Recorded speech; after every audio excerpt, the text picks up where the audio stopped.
Hej igen. Jeg blev lidt småbegejstret. Jeg fandt en post på Facebook, hvor der faktisk stod, at man kunne bruge en Decons gateway, kombineret med Homey. Lidt ligesom jeg bruger Hue gateway nu, og nogen bruger IKEA gatewayen. Forskellen er bare, at Decons, den har jeg i forvejen, også ligesom jeg har de andre. Men det har sådan set været den mest stabile Zigbee gateway, jeg har haft brugt indtil videre. Ulempen ved den var bare, at den kun kunne Zigbee og ikke noget andet. Så er der pludselig håb endnu for både de her kontakter og også de her bevægelsessensorer.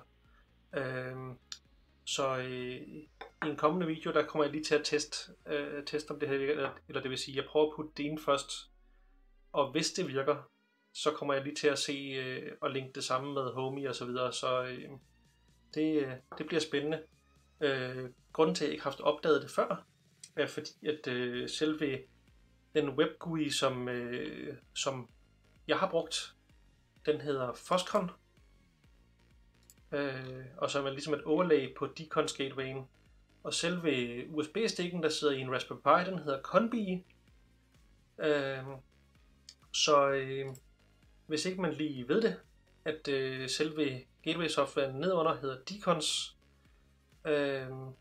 eller man ikke lige tænker over det, så var det ikke lige det første, der faldt mig ind. Så det var kun fordi, der var nogen på Facebook, der var søde og lige nævne noget, jeg kunne huske, jeg havde set før, at jeg opdagede det her.